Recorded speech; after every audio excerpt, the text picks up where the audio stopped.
Hi, this is part of the greenhouse tour, and today we're going to look at a house which has a number of environmental features, including an induction cooktop, a solar system with battery backup, an electric car, and a ground source heat pump, sometimes known as a geothermal heat pump.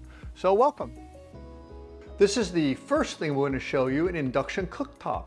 It replaced a gas cooktop, which of course produces a lot of pollution, both when you're cooking and even when it's sitting there not being used, because gas always leaks.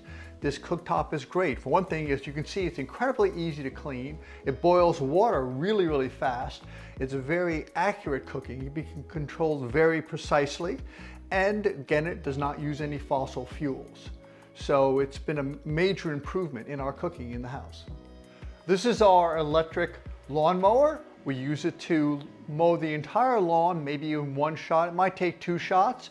It doesn't require any of the annoying filling of gas or mixing with oil that a gas lawnmower requires. And it's quieter and it's easy to push.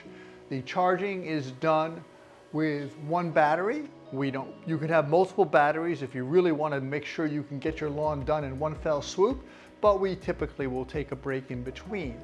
This is the L1 charger for our Toyota Prius Prime. It's a plug-in hybrid. It has a big enough battery where it can get about 25 to 30 miles range without using any gasoline. And that's the car we drive around town. We don't use it on long trips. To my right is the Ford Mach-E. And this is a fully electric car. It has a battery large enough to get it about 300 miles range, so you can drive from here to Boston without stopping for charging. And we use a level 2 charger. That's a 240 volt outlet, it's about 30 amps, and it can charge the car fully from anywhere from 10 to 14 hours. Now we don't normally do it because normally we only drive this car 30 or 40 miles. So the only time we really need the car to be fully charged is before a big trip. This is our geothermal heat pump. And what makes it geothermal is that it rejects heat or gets heat from the ground. Now, what you see here are 2 pipes. They go across the ceiling, out of the house, down into 2 600-foot deep wells. Those were drilled. It took 3 or 4 days to drill them. And down at that depth, the ground is 50 degrees Fahrenheit year-round. So it's very efficient to either get heat out of it or to dump heat into it. Drilling alone costs about $15,000. You have to bring in big rigs to do it.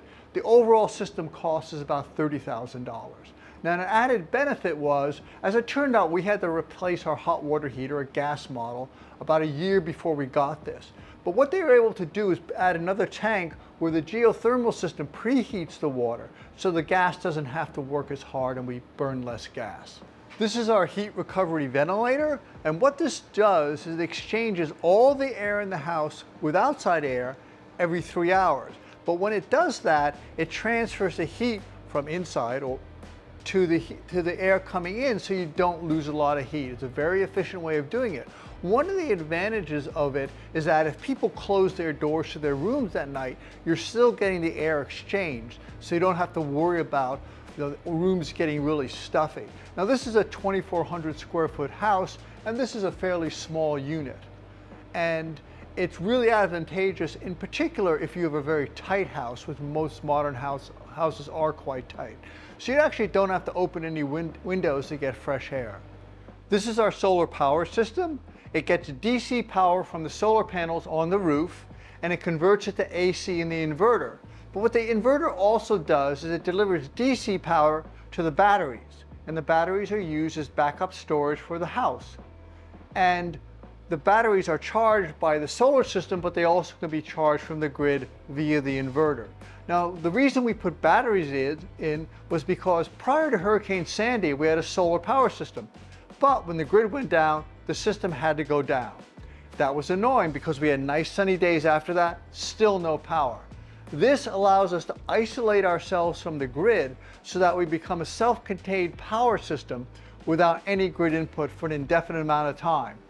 A note about the batteries. These are lithium iron phosphate batteries. They are different from the ones used in most electric cars. They do not catch fire. They can be cycled many more times than the ones in electric cars. And they are self-contained and they require no maintenance. So you don't have to do anything with it over the life of the batteries. We've never touched these. Now, in terms of the house, powering the house, These were used once in an outage, a one-day outage, and they used up 20% of their capacity, which means that without any sun, you could power this house for 5 days. With sun, you can power this house indefinitely.